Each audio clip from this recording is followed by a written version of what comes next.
Lumen Brothers. Light Talk.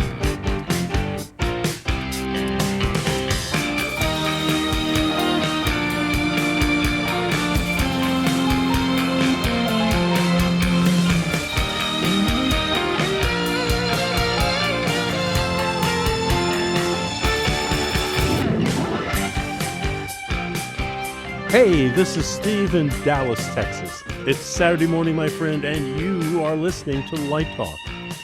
Hi, everyone. It's Hannah from Los Angeles, California, and you're listening to Light Talk. This is Zach making waves in Washington, D.C., and you are listening to Light Talk. Coming to you from New York City, this is Dennis, and you're still listening to Light Talk. I'm not listening to Light Talk. This is David. Coming to you from the beautiful Belmont Shore neighborhood of Long Beach, California. And if you don't already know, you are listening to Light Talk. And we are the Lumen Brothers. And sister. That's right, Hannah. And welcome everyone to episode 463? 463? Absolutely. Oh my God. 463. And today we have an honorary Lumen sister on, Hannah Kerman. She was on our show, about a month ago? 2 months ago? It seems back so in long. November. Yep, back in November. Right. And she's returning to us because she's an expert on the Grammys. So, and the Tonys and everything else. So Hannah's going to be joining us for this very special episode of Light Talk where we're not doing one event. We're not doing two events. We're doing three events. That's right. This past week has been chock full of activity and lighting. First of all, we had the opening of the Olympic Games. Second of all, we did, the Grammy Awards just happened? And then Third of all, we have the Super Bowl halftime show. My God, there's so much to talk about. Our brother Dennis was out in Santa Clara doing the Super Bowl. Hannah was in LA doing the Grammys. Steve was in Dallas just watching them on TV. And I don't know, and I don't know what Zach's doing or what I did, but we watched them all. There's a lot to talk about, and we're going to get to all of this within the next hour. So sit back. And before we get started, though, I just want to remind our listeners that the past two episodes of Light Talk, which were episodes 461 and 462, we featured our interview and discussion with Legend of Light, Bob Dickinson. And that was a terrific setup for this show today because we're going to be talking about broadcast lighting in this show. So let's get started. We're going to start today with the Grammys? Grammys. We'll go from indoor to outdoor. Indoor. Yes, that was indoor-outdoor, wasn't it? So we're going to talk a little bit about it. First of all, what do you all think about the Grammys? Before we toss to Hannah, who was on the lighting team, we should also mention that she didn't single-handedly do the Grammys. The lighting designer was our friend Noah Mitz, and the lighting directors involved were Madigan Steely, Andy O'Reilly, Patrick Boozer, Ryan Tanker, Aaron Anderson, Will Gossett, and Lumen's sister Hannah Kerman. Did I forget anybody there, Hannah? We had a couple of assistants as well. So shout out to James Gallo, Owen Scott, and Morgan Harrington as well. I'll tell you, it was quite a show. Before Hannah tells us how everything was done, do you guys have any favorite moments? I mean, I have one that. Oh my God! Don't get me started. Many years ago, when we saw the first Indiana Jones, and after the first 10 minutes, I said, "Well, I've gotten my money's worth. I'm going to leave now. I don't need to see the rest of this movie." Similarly to the Grammys, when I saw the Best New Artist Grammy sequence, I was like blown away, blown away. It was our own Super Bowl. Oh, my God. 7 performances, boom, boom, boom, boom, boom, starting out with the Marias in that beautiful blue background. The Marias were center stage, but then we cut to Trevor. And then, yes, so Addison Rae was But backstage. Addison Rae was like in the loading dock or something, wasn't it? Yeah, and that was the real loading dock. Oh, I mean, it was just so wonderful, cutting from that wonderful sequence to the loading dock with costume racks moving all around. And the use of all the camera candy on road boxes was wonderful. Yeah. And the little touch with the Grammy cart driving by with all the Grammys on it, delivering Grammys. And then cutting to Cat's Eye with Gnarly. Then you went from the loading dock up to the makeup room in the stage. To add to that, we had a lighting director come in for that as well. Dave Thibodeau worked on the backstage elements. Nice. That was awesome. Well, then when you went into the audience, you had Leon Thomas, which was obviously live. Was the Addison Rae and the Cat's Eye stuff pre-taped? She can't say. She's got an NDA. Oh, okay. I know the answer to that, but I'm not saying it either. And I didn't sign an NDA. Out of respect. I think you're missing something, Dennis. I think what was so amazing about that was starting out in that blue and then going to white, then going to green, then going to red. I mean, using one big it was wonderful. stroke It of was bold wonderful. color. That I think that's some of the best things I've ever seen. I was amazed by it. Yeah, I have a note here about the Marias. I have soft blue palette. Absolutely gorgeous, beautiful ocean video, monochromatic look. Oh, it was wonderful. That wave sequence behind them was so brilliantly done. Who came up with the content? Because it was simple. Yeah, a lot of the content is made by Drew Finley and his team, DFP Productions, I believe is his official name. And then, they work with the artists who might say if they, I don't remember specifically for the Marias if they wanted that specific content, but I think ultimately it ends up in the hands of Drew and his team with the render artists and all of that. Who was the production designer, Hannah? It's Julio. The director, Hamish Hamilton, is a brilliant director. I'm sure he had a big hand in all the visuals and what he wanted presented.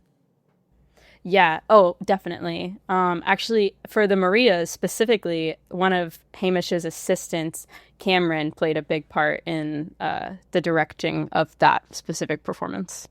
You know, going back to what David was saying, the Marias, it was beautiful. It was just a beautiful, beautiful color palette of blue. But then 3 songs later, going into the Leon Thomas sequence in the audience, which was kind of in the round, the wonderful use of red and ambers was just spectacular. And then after that, I was cutting to Alex Warren, was like corridors somewhere in the bowels of the arena. Then when he walks through the audience and he gets on a platform that flies him up to God knows how high into the heavens. Wow. It was out of the ordinary. Yeah. Oh, So It was out of the ordinary. I'm- Yes, it was. I'd love to know when you're approaching a sequence like that takes place across multiple stages and bordering on different venues almost, the way that you're breaking apart the place where the show is taking place. How do you previz for that? How do you prepare for that? Ooh. Yeah, the previz is a whole nother aspect of it. Usually we only previz specific band ads. So like Olivia Dean's performance, which had the big disco floor, like that could have been something that we prevized. For like Alex Warren and Leon Thomas, they did each have special smaller elements, but it was definitely something that we had more time in the room to work on as well. I wish the programmers were here because they could talk more specifically about how that side of it works. But we spent our entire rehearsal day just doing Best New Artist stuff. So we rehearsed each performance individually before we pieced it all together. So I think each artist had like 45 minutes to an hour total on stage. And then, we ran through the whole thing, our Super Bowl, as I said, 15 minutes of nonstop But it was music. incredible, an incredible 15 minutes of television. I mean, I can't stop going crazy about it. And then just cutting to Lola Young singing just simply at a grand piano. Yeah, that was awesome. Oh, it was just too. wonderful. But, I'm a sucker for a girl in a red dress. So when it went to Olivia Dean, The song was beautiful. The yellow backgrounds and the yellow floor, the video floor, it was all beautiful. But and that was all practical. Oh, like it the walls were was? not video Oh, content, and the wow. floor was AX5s making like a disco floor. Like Saturday Night Fever was the original creative image for that. that That's was great. great. It didn't. It looked like video. Wow. Yeah. Well, It looked better in video. And you know how you could tell that this, and because, we've been talking about lighting in video content for the past few weeks on the show. And the way you could tell is when the camera moves and you see the background, if the perspective's moving in the background, then you know it's real. I saw it, I said, bravo that they did this, because it really worked beautifully. Well, even though the Addison Rae sequence on the loading dock had incredible production value, I mean, as I said, I'm a sucker for a girl in a red dress, and the song was wonderful. And as she was singing, I said, okay, this is the winner right here. Oh, I had no idea who was going to. You were joking. I am not. The winner in I your am world. not. Well, and the album, Art of Loving, I love the music. I love the way she did it. As I said, I love that red dress. And the lighting. How many times? That's 3 times you've talked about this red dress. I think that you need some therapy. Well, I have one I wear on Saturdays. You'd look good in a red dress. I've always wanted to tell you that. Okay, enough of that. But anyway, then we go to Somber up on, what was that? That was another platform that, how high There were did a that lot guy of- jump? He jumped like 6 or 8 feet, it looked like, off the platform. Yes. Yeah. He did not ever jump that high in rehearsal, so I think that was new to everyone. Oh, that's awesome. So you got it. Okay, can we move to Gaga? I wanted to talk about Lady Gaga for a No. long time here. A girl in a basket? Yeah. So this is Grammys Gaga or Super Bowl Gaga? Now we're talking about She was everywhere. Grammys Gaga, because Super Bowl Gaga was awesome too. Grammys Gaga, and we've had a lot of people talking about this. What camera did they use? How was that shot? The technical specs for the camera, I don't know, but it was shot on like a robot arm. It was a robot arm. Dennis, you were correct. Dennis said, I think it's a robot arm. Yeah. And you could see it in the wide shot right after the performance, because I think a lot of people thought it was pre-taped because there were never any shots of like her with the audience or anything like that. It was all Was it live just on the the robot one? arm. I thought there were 2. The robotic Just arm. one. I thought there was one buried in her keyboard there somewhere as well, a little one. No, just one robotic arm that was. That was incredible programming on that. How did you solve the problem of her face, of lighting the face? Well, so we had 2 follow spots on the ground for that performance, like just set on the floor. But they ended up being behind her. We started originally with like a diagonal effect, but then we actually wanted less light on her face. We were lighting her too well. And then there was also a light on the robotic arm as well. And I think that was a really good creative decision, not to have too much light on her face. Not because she's not beautiful, because she is gorgeous, but that song required that type of lighting. And I thought the lighting, that was, to me, the best lighting of the evening. That, and I thought the Maria's was great, too, in a very simple way.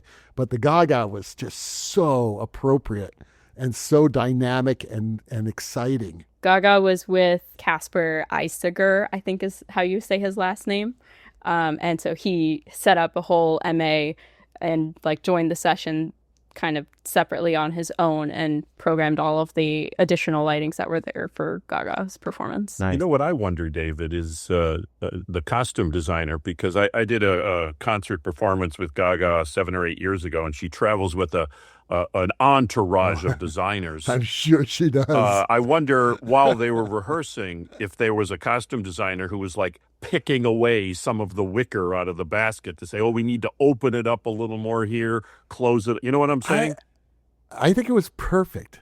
Everybody's making fun of it. I just thought for that song, it was absolutely perfect. But imagine how good it'd look if she were wearing a red dress. Okay. 4 times. I was thinking the He's same mentioned thing. This red dress Yeah, but we're 4 not times. recording now, so that's okay. But No, that's going in, buddy. That's going in. It's good. This is a new drinking game. But all of her work is a combination of music and fashion, and she pulls it off. Whether it's the French Olympics, she always just pulls it off. Did her meat dress count as a red dress? How did you guys coordinate that? Were the consoles networked together or something? Yeah. Yes, they were. Wow. How many consoles in total for the whole show with everything that was going on, plus auxiliary programmers? So Andy O'Reilly programs on the 676, so he had one console and his backup. And then we had 3 MA programmers, which were Ryan Tinker, Aaron Anderson, and Patrick Boozer. And they were all in session together with one backup as well, and then Casper in addition to that. So 8 total. But Wow. I think once Yeah. Casper was done with the Gaga thing, he gets kicked out of the session just for the show flow. We don't want anything to go wrong because of like an extra console and Sure. that sort Right. of stuff. How did you guys approach the Justin Bieber piece? Because I thought that was lit perfectly for what he was singing and what he was doing. Yeah, I mean, we knew he was going to have, a more pared down performance, and we just matched that vibe as best we could. Oh, you did it. You did it really well. I also thought the Bruno Mars pieces, the 2 numbers he did were pretty cool too, and very well designed. Bruno is a creative all in and of himself. He has a lot of opinions about the way that he looks and how his performances look. So he's definitely a huge part of the final result. Well, I think that all of the folks at Full Flood, they follow what Bob Dickinson told us a week ago, that the lighting needs to be appropriate lighting. And I think kudos to you folks, because all of the performances were so appropriately done for the piece. Thank you. So when you say that Bruno Mars is involved in how his lighting looks and feels for his performance, take us through what the workflow is for how you involve the artist, or how the artist gets involved and how they see what they're going to see.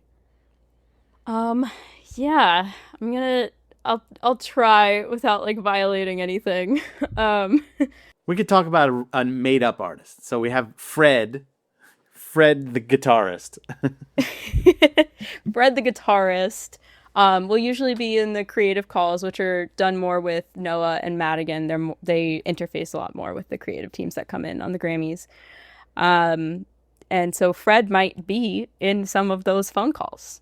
And he might, have an opinion about what the set looks like, or, what's happening on certain hits in the song, or like how he is lit, if that's like a side light or a front light, like those kinds of things might come up before we get into the room. And then once we're in the room, often there's like a little powwow before the rehearsal starts. Where, Fred will chat with usually the director as well as Noah and the executive producer. And then he'll do a pass. He'll come out into the audience. He might watch it back. He might ask the director to come join him as well. This is all, hypothetical. Absolutely. And then often there will be changes after that first pass, and then we'll do it again. And then the same thing. Once his rehearsal time is up, though, Fred likes to watch it again, and, give us also notes for overnight programming, and we'll try and implement those as best we can based on, what Fred wants the final product to look like. I mean, I'm sure there are some artists that probably want to go as far as micromanaging, and others who probably are just like, just make me look good. Definitely. Especially I think the best new artists have, they haven't been around as long as some of the, more vetted people. So they don't know this is their first Grammys. Right. Like they don't know how much of a say they can have. And also if every artist we have comes in and they want something really specific, we just don't have the time to do that of course. For every single artist. We will give them, the best we can with the information that we have, but we can't promise, a Fred performance for every. Not everyone gets the Fred treatment. Exactly. That's awesome. You did a great job, Hannah, you and your team. That was terrific.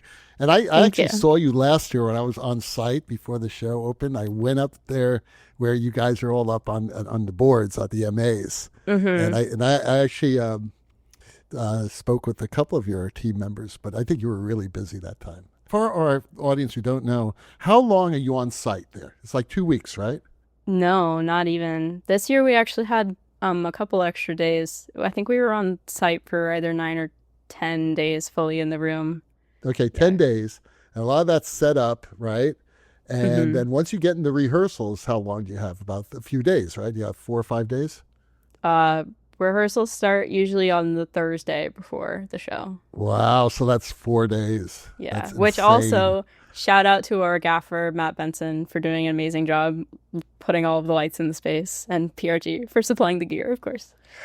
Hey, Zach, what I wanted to ask briefly, if you could answer it, as a content designer and projection designer yourself, what was your favorite moment in the show in terms of the backgrounds and the way video was used? I mean, my favorite thing about the Grammys in particular is the way that the imagery and it has depth to it. That the screen is like a physical 3-dimensional object, and that sometimes it's scenery, sometimes it's providing information, sometimes it's just colorful, as we say in the business, flash and trash. But that, the thing that's always great about it, I watch it with my kids, partly because I need them to tell me who all the new artists are. But then they get to ask me, like, is that video or is that like scenery? And I think the Grammys is one of the few broadcast events where I say, I'm not sure. And then, it takes a half hour to figure it out. And the set, too, again, which is by Julio, has the huge projection screens on either side. So, that's not LED content. Like, that would be way too heavy to fly because they're massive screens. So that might also... Well, it's almost like an immersive experience. It's just incredible. Hannah, was there any talk or gossip or any smut you can tell us about the fact that the Grammys are now leaving CBS after 54 years? For those in the audience who are unaware, the Grammys are now moving to ABC for 10 years after 54 years. Who cares? Really, what's the difference? I mean, all these corporations are outbidding each other for money. What does it really matter? You know what the difference is? I wanted to ask Bob about this because the Oscars are leaving ABC and moving to YouTube of all places. But the big difference next year for Disney ABC, they're going to have the Grammys, the Oscars, and the Super Bowl. Do you know what that's going to do to revenue at Disney ABC in the spring? And a new CEO. Well, yeah. And a new CEO, right, exactly. Well, he'll make all the profits in his... Right, it's going to look very good for him, even though it was all in place before that. That's true. That's true. Speaking of the Super Bowl, let's move on to the Super Bowl. Now everybody's saying, Super Bowl, what's the big deal? It was a daylight show. But it looked great. It's interesting. That was one of the things I was thinking about, as I was watching it, and I talked to a couple of friends about this, that people just assume because it's daylight that there's no lighting component to it. But, I think in some ways, I'm sure it's even harder to create lighting that feels balanced and natural in daylight, because you can't get away with the sort of artificial feelings that you can in the dark. That's a very good point, Zach. However, just recently, a shot from the audience, actually from the stands, was produced of the entire show in real time. And actually, on second watching, there was a lot of supported light coming from the fixtures for this show. You don't see it when you're close up. You don't see it very well. You see sometimes the flash of the LED panels around the edge of the balconies of the stadium. But from a further out perspective, you actually see there were quite a few light cues. In addition to that, you had these guys with LED panels all over the place, and the choreography along with the camera people who were moving around the set to make sure that there was really good front light on Bad Bunny and some other performers in the show. So actually, it was pretty well done and very, very impressive. So check out that video. I'm going to put it up on the Light Talk Facebook page. Can we talk about the concept about the show itself? Are you talking about the halftime show or the Super Bowl? Yeah, the halftime show. No, we're talking about the halftime show. Because this is a football game after all. It is a football game, and it's well lit. Obviously, there's a lot of political things going on here with Bad Bunny and people who get triggered very easily because it's un-American. Speaks of horrible things. Yeah, the people think that he speaks of horrible things like peace and love and respect and patriotism and honor. And How awful. Right. How terrible. I mean, it's funny. We don't like getting political on this show, but we've reached a point in our country where, come on, okay? That's just going on because a t-shirt. you're a different color, or you have an accent, or you live in a different area of the country, or you live in some island like Puerto Rico, these people actually think he's not American, okay? That people would say, well, we're going to have an alternate halftime show because we can't watch a halftime show in Spanish. Well, that's the key there. I think no one had a problem when it was Coldplay. No one had a problem when it was The Who. No one had a problem when it was Jennifer Lopez and Shakira. But when you have an American who speaks Spanish, that's when they have a problem. Well, he also speaks English. Yeah, of course. All right. And he's an American. He's a U.S. citizen. Everybody in Puerto Rico, U.S. citizens, okay? And it just shows ignorance, and it's really a shame. But they had this alternate halftime show that they had to have, and it's so funny. I recommend that our listeners watch The Daily Show from this past Monday. Yes. And Jon Stewart, for the first 15 minutes, does a review of that halftime show. And it is so amazingly crazy and ignorant. So I just want to say right now that I thought that this halftime show, I was at a big Super Bowl party. I was at a crazy Super Bowl party, and there were a lot of people there. And I've seen every halftime show since Super Bowl I, when I think they had Up With People. Up With People did about 20 years. I know. Up With People, they were big, right? Yeah. But it was a marching band and Up With People or something like that. This was definitely in the top three. Definitely the top three. And I think what really brought it, not only with the performance and the incredible design of it, but also just the spirit of it was so beautiful and so uniting. So uniting. There's nothing more American than that. So bravo to the producers, and bravo to Bad Bunny, and bravo to everybody, to, of course, our friend Bruce Rogers at Tribe, to produce such a beautiful, incredible show. And then to actually pull it off, to pull off what they wanted. Because there's one funny thing about this. In the very beginning, when they're getting things on stage, they have 7.5 minutes to set this thing up. Okay?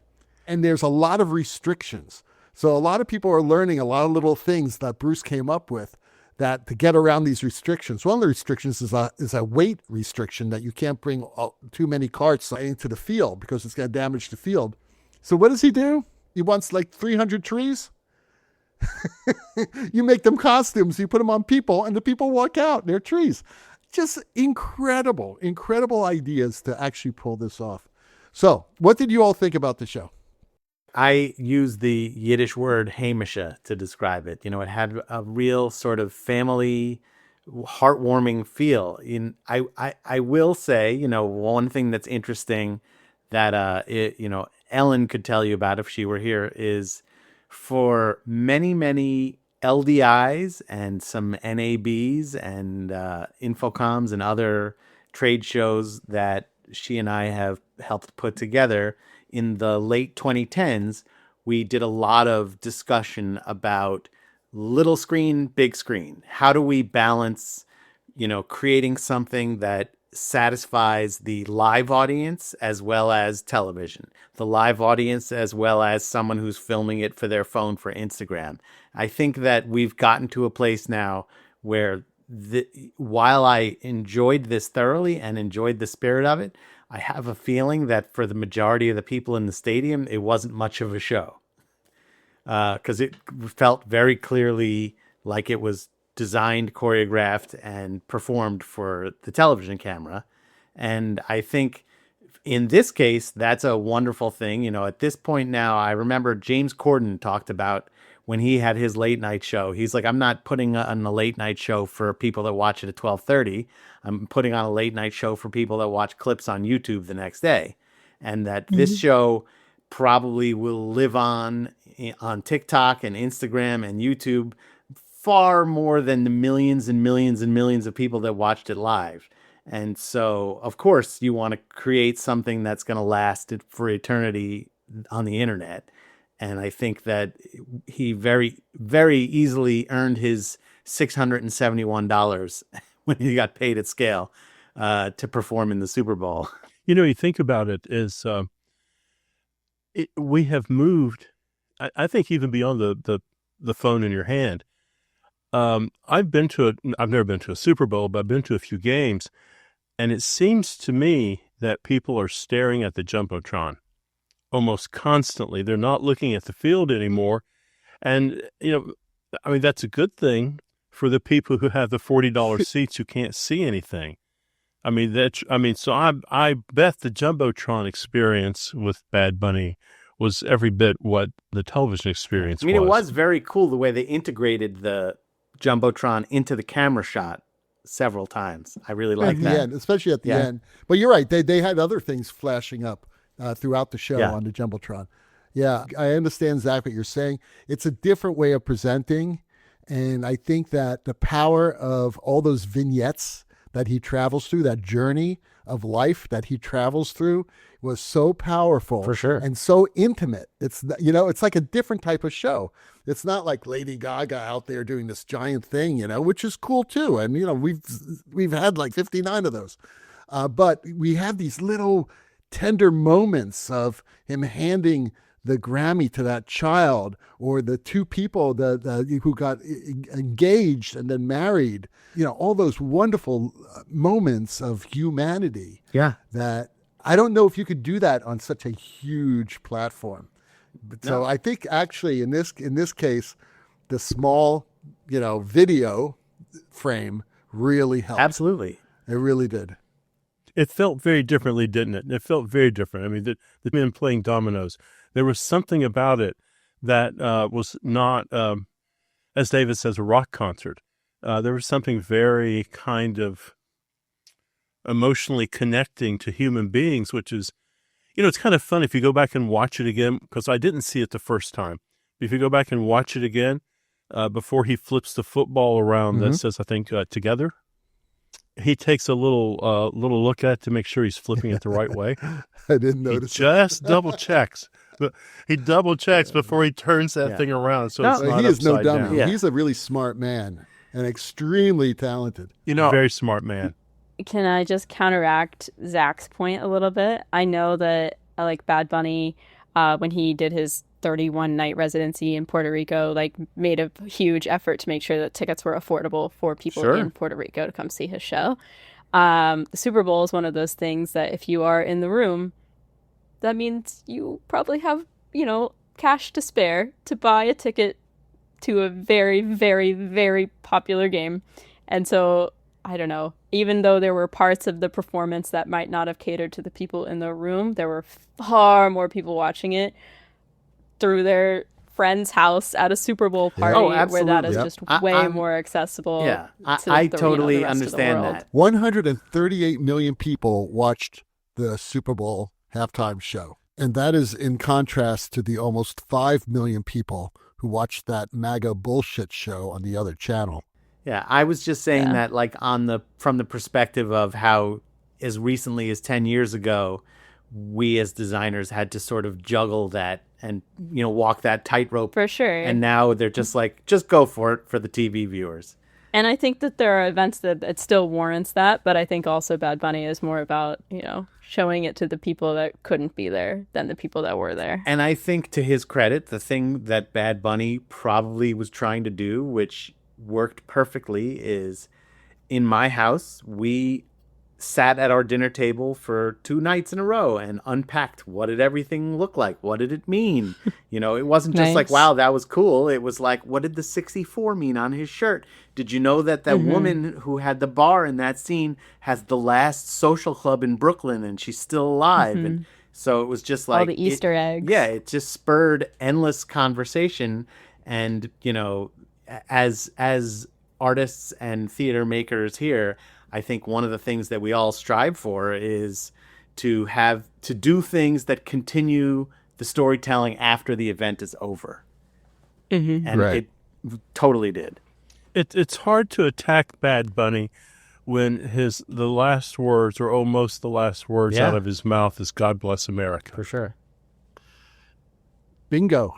I think one of the things, we talk about this show and about how wonderful and all the elements. One of the things that we also have to remember is that there's a director who we already mentioned, Hamish Hamilton, who directed the Grammy Awards, who also directed this production. And he's an incredible director who also is known for his team playing. And, whether it's Bruce Rogers, who's a brilliant production designer, or Al Gurdon, who's a brilliant lighting designer, Hamish assembles a team, and I'm sure Hannah can verify this, having worked with him on the Grammys. And he's the one who brings us this show and brings all the people together to make sure that whatever the message is that the artist is trying to get across actually happens. And I'll tell you, he does that in that television production. Because I was on the Hamish. Hamish. I was on the 10-yard line and I saw nothing. My only bit of aggravation was my stomach was being blown out by all the speakers all around me. But the show was directed and brilliantly produced. And I'm sure all of the camera work was completely scripted. Like they had to rehearse it to a T. I can imagine Haley, the AD, like counting in my head and telling, the Steadicam operator to go in now, like go, go, go. Like I can hear it, And that's one thing you really appreciate when you watch that wide stadium shot I was speaking about earlier. You can see all the camera crews moving around, the mics, the lighting, the handhelds, all that is brilliantly choreographed. How the extras move in and out in different parts, to make their entrances and exits and how they prep. It really is a very, very good lesson in stagecraft and choreography, something that every theater person and people in broadcast should watch. That one sequence when he falls through the roof, and he goes into the house, which obviously was pre-recorded, and then he walks out the door, which went back to live, was seamless. It was absolutely seamless. I mean, people with trained eye, we know how they would do something like that and do it safely and without any problems. But that was just beautifully done. I may be wrong, but I assumed that was that little segment. You're not of 4 wrong. seconds. There was one tiny thing that I noticed there, which was it went to a different frame rate when he was inside. So it was 30 frames, and then it went to 24, and then back to 30. Yeah, and the other thing was he had a lot of dust on him when he was in the house. And he walked out, and he had no dust on him, and he was doing this. And I was like, okay, that's funny. But nobody picks that up unless we're... It could very well be, it could have been done at the dress rehearsal, because they did actually shoot and tape the dress rehearsal. Right. But one of the crazy things, it's an open-air stadium. My hotel was right next to the stadium, and I could watch all the lights flashing and everything, but we didn't hear a damn thing. And I found out later on, all of the people involved in the shows had IFBs in their ear, and they did the whole thing without playing any music, audio level. It was all through people's ears. But do you know how many hundreds of people were involved? That's a lot of stuff. Yeah. And even a couple days before, I mean, I was there for 14 days setting up all the studios for NBC Sports. All the lights were hung. Everything was done. And we were watching them program all the camera candy around the stadium. And at 5 o'clock or 4 o'clock, they would throw everybody out of the stadium who wasn't involved with the halftime show because they wanted it kept totally secretive. Nobody knew anything about what was going on. I joked with our sister Ellen. I said, it's like they're making weapons of mass destruction in there. But they pulled it off, and it's an incredible undertaking, just astonishing. All those wagons of scenery and all those, I think there was like 200 people in Bush costumes. They were all out in the parking lot. Oh, yeah. And then they had like 2 or 3 minutes to hustle everything into the loading dock and out to the field. It's absolutely insane what they accomplished. Yeah, 7.5 minutes. Is there a time lapse anywhere of it? Yeah, I think you posted it on... Oh, I got to look that up. I posted it on our Facebook group. Okay. And I remember when I first met Bruce years ago when they were doing the Who halftime show, he showed me a time lapse of that setup. Yeah, I remember that. And that was, to me, was amazing. But that was like, I don't know, 12, 15 years ago. Now it's like, it's even bigger and it's even faster. So it's a circular LED floor. Yeah. Right. And the only way they can get it in through the tunnels is they had to have pies that were no wider than like 12 feet at their largest parts. So it was made up of like 10 pieces. And he told me that they rehearsed it several times, but they never got it up and working in time. And he was kind of freaking out about that because they had this time limit, but they were never able to get it working completely before the time ran out. So on opening night, they just went in there and did it. And it was crazy because as they were moving the pieces in, they they were plugging them in, and you see one come up and then you see the other one come up. It was like a spinning NFL logo or something like that was on the projection screen. And then they'd get all of them together and you hear everybody yelling in the background, yay, yay, it works. And then all of a sudden, 3 panels go out. You see this mass chaos on stage. There's like 30 seconds to like showtime, and they have to get 3 panels on.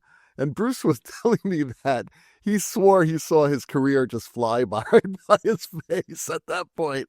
And sure enough, about 10 seconds later, all the panels come on with a few seconds to spare, and the show goes on.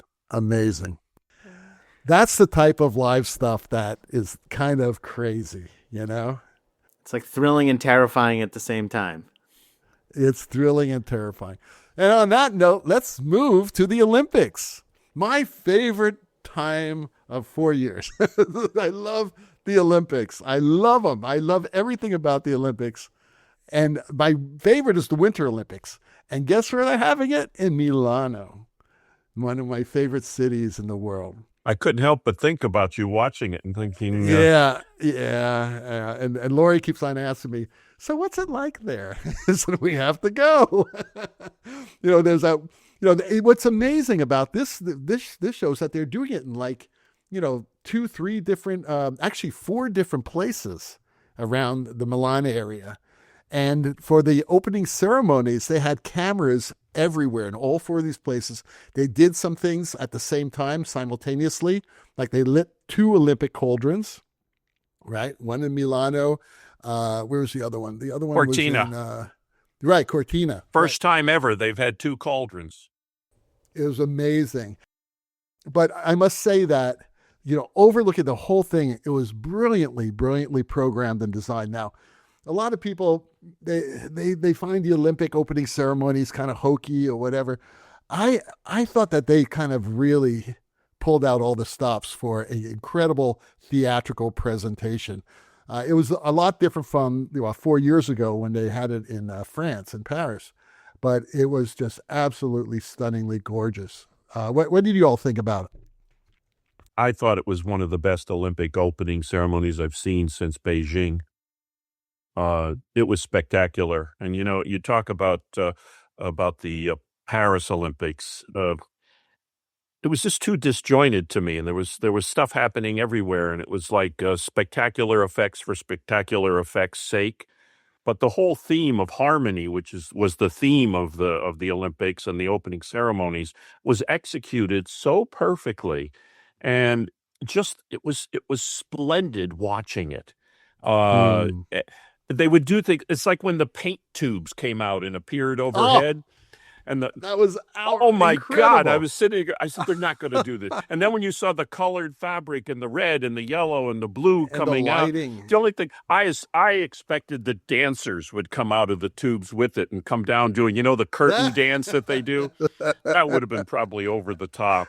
But then, merging the art with the music and having Verdi and Puccini and Rossini coming out with the big heads and then the opera singer. I mean, it was just one thing after another that was so simply on a grand scale executed with such an incredible artistic sensibility. I was just blown away. It was just, splendid and elegantly done. I mean, the only thing that kind of threw me was that Irish girl singing Volare. I didn't quite understand that. I mean, I accepted it for what it was, but That was Mariah Carey. yeah, that's why I was joking Yeah. by saying Irish girl. Oh, the Irish girl. I knew who it was. Who didn't know I what thought she it was? did. I thought that was beautiful. It was rendition of beautiful, and she was Lowry. beautiful, Yeah, and she yeah. didn't oversell it. It's just that with everybody they had there, I was just, I mean, you have Bocelli and you have Puccini, and I don't know, it just seemed like the Irish girl from New York or wherever she's from. She's but, from Long Island. I went to summer camp with her. I'm from Long Island too. What's wrong with Long Island, Dennis? I live on Long Island. Nothing. You better keep your mouth quiet around, around Long Island. You don't want to diss Long Island. I'm not man. being critical. I thought it was Billy wonderful. Joel's from Long Island. You know, if he had a red dress, it probably would have been better. There but, you go. Oh, that's Ooh. 6. We're at 6. 6 mentions of the red dress. Everybody take a drink. All right.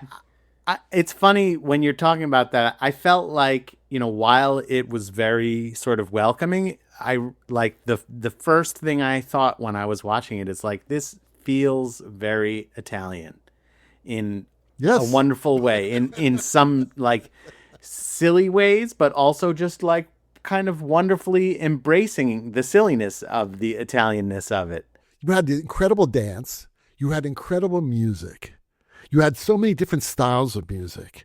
You had everything from Nessun Dorma, right, all the way to the Rossini pieces, and of course you had that incredible Italian rap singer, which I absolutely loved, because the music, it wasn't like rap music, but he was rapping over this incredible music, and I just thought the lighting was amazing during that. That was like toward the end of the presentation. And it felt like first of all, for people who haven't seen it yet, the whole thing's done on this gigantic sort of circular deck. And you could fit probably about, 800 people on this thing. It's gigantic. And inside of it is a swirl of LED flooring, but it sort of looks like a spiral. It's like a spiral, and they're all individual pixels, so they could do a lot of eye candy tricks and just a lot of really beautiful, beautiful compositions on it. And the lighting was just stunningly beautiful, from very bold things to extremely subtle. They had this one section where they had all these beautiful soft gobos and like grand opera stuff, which is what I love, being an opera designer, where you can have like giant banks of light just from one direction, just shooting across there in a beautiful singular stroke of light. And the whole thing was just so much fun. I thought it was a lot of fun, and the music was spectacular, and the lighting fit the music perfectly. First of all, we got to give credit to where credit is due. There's not a lot of information on who or the lighting designer was, but we do know that the creative lead on the show was Marco Bailey. The lighting designer was Bruno Poet, who's Was it Bruno? Yeah. Awesome. Yeah, he was the lighting designer. Okay, He's well, there done you theater and opera and festivals and Oh, I know Bruno. concerts. I mean, I didn't know that Bruno did the lighting for yeah, it. he was the lighting designer for that. Oh, yeah, Bruno is fantastic. Yeah. And matter of fact, Bruno works with my friend Paul Curran. Oh, really? Because he does a lot of that's opera. how I know Bruno, through Paul. Yeah. He does a lot of opera, and it's lit by like an opera. Oh, it's designer. beautifully lit. Just That's what it is. beautifully lit. Yeah. It's And stunning. I felt like I was watching a modern opera in a lot of ways. Basically that's what it looked like, and all in different styles. Like, it's different styles of lighting, because that first piece with all those boxes, those lit boxes. Oh, there, spectacular. That was done in a very, very, sort of modern type of, block lighting, but really, really sharp and specific. And then you had those dance pieces, with those gobos and the blues and the colors. It's just magnificent. Just magnificent. So bravo, Bruno. Proud of you, guy. I had no idea, because I couldn't find it anywhere. Yeah, it's they haven't really pushed to the design team. Ballack Wonders Studios was the production company, Right. but Ballack Wonders. I Right. guess they hired all the designers, and I'm guessing this is Bruno's first Olympics, but he's got quite a good career. Probably. So before we started today's taping, I was talking to Steve about the Olympics. And Steve's a dance designer. He does a lot of lighting for dance. So, Steve, what did you think of it? Well, I think Zach might be onto something. It wasn't my favorite Olympics opening ceremonies, but I think Zach is the one who nailed it. I think what they managed to do and do it quite well was make this opening about humans and people and real people, and that's something you don't see often. Sometimes the spectacle overwhelms the humanity of something. So I would say they nailed it on the humanity level in a way that many Olympics haven't. It felt very focused, I will say. When you're talking about the Paris one, it was sort of like we got the boats, and then Lady Gaga's on the steps, and she's everywhere, clearly. Ladies everywhere. But this, I felt like, I knew where to look at all times. There was never a moment where I was like, oh, what's going to happen next? I just was able to be a passenger, which is, it's funny when we're talking earlier about the things that we as designers notice that the average viewer may not. I think one of the things that I enjoy most is when I have an experience with some kind of live entertainment where I can truly just be a passenger. And I'm not looking for something, and I'm not, expecting some tricks or gags or waiting for some moment, like when people talk about the effect of that movie Groundhog Day, people who went to see it that had no idea what it was going to be about. And so they didn't have expectations. Because sometimes when you have expectations, or you go, oh, this guy, his gag is that he always does such and such a thing.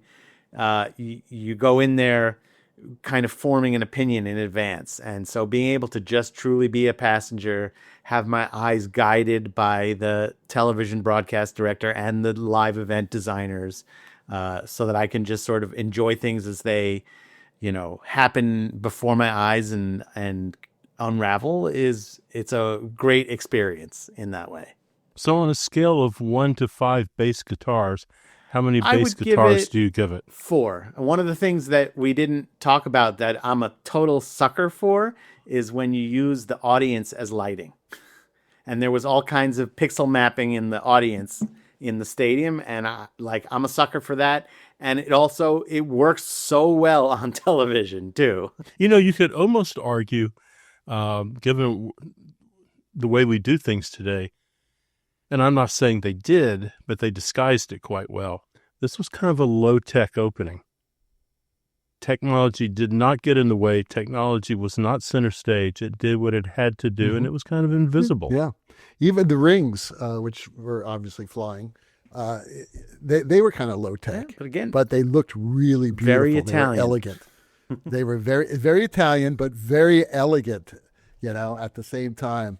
And some of the fashion was very Italian too, but they were in Milan. I mean, that's like the fashion center of the world. So it brought me back to that scene in National Lampoon's European Vacation when they lose all their clothes and they go shopping in Milan. And I think they ended up with some clothes that look just like those costumes. Pretty much. But it was beautiful. Again, I love the Olympics. I come in, I want to love it. Okay. And I do end up loving it. So it was great. And I'm going to watch as much as possible, as much as I can in the next week and a half. And just to touch upon what we talked about at the very beginning of the show, I know we don't like to get too political, but it's just so nice to have a bunch of events that locally and globally just kind of unify us. Right. To have these things where people from all different cultures all over the world just come and, they're united by ice skates or guitars or a football. Right. Or competition. Yeah. Yeah, all this stuff, and they represent their countries, but as that's the whole idea of the 5 rings. You know? It's a whole. We create it. It is incredible to see what some of the athletes can do too. Like Amazing. they train their whole lives for that, and it's cool to put them center stage. Right. And I think this year we have the oldest and the youngest of all time competing in the Olympics. Really? Yeah. Wow, I didn't know that. Who's the youngest? Is it somebody like a 15-year-old? I can't remember what their sport is. Ice skater, maybe? It's either ice skating or skiing. Crazy. Yeah, nuts. Well, I can't believe we covered 3 major productions in 1 hour. And I know there's a lot more we could talk about on these shows, but I think just for time's sake, we're just going to have to end it here. Hannah, what's next on your agenda? What are you doing now, or what's coming up? Next up is the Oscars with Bobby Dickinson. Oh, little Bobby Dickinson. I'm going to see Bobby in Palm Springs this weekend. Oh, so fun. I'm pretty excited. Yeah, for the Modernism Week, we're going to have a brunch together. When you're there, David, you should ask him about the Olympics that are going to be in Los Angeles.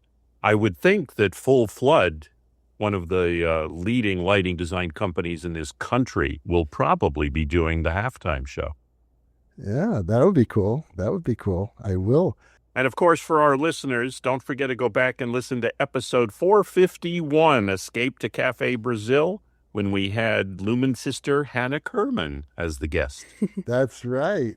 That's right. It's so great to have you back, Hannah. Thank you for having me again. And listen, if you ever get the urge that you have something to say, just give us a ring or email us. We'll have you on again. You are a charming, lovely person and really smart designer, and we're really honored to have you here with us. So thank you very much.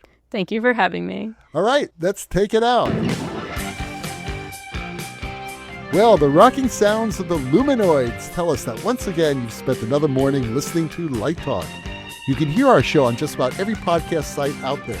Check out our website at lighttalk.org and be sure to follow us on Facebook and subscribe to our podcast. That way you will not miss a second of Light Talk insanity. No guarantee is offered regarding the accuracy of any statements or opinions made on this podcast. However, if you do decide to litigate, you will have to deal with me, Snoot from the Snoot Group. And don't get it twisted. Just because I married one of these losers does not mean I will go easy on you. So don't with me.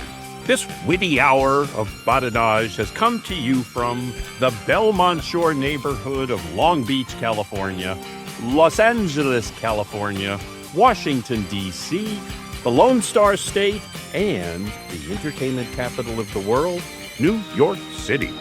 be sure to join us next week when we dive into more lighting shenanigans and serve up a fresh, piping hot casserole of nonsense. Light Talk, broadcasting questionable Lumen knowledge and humor around the world. Thanks again to Hannah, and we will see you all next Saturday morning. Bye-bye from Light Talk. Bye-bye. Bye.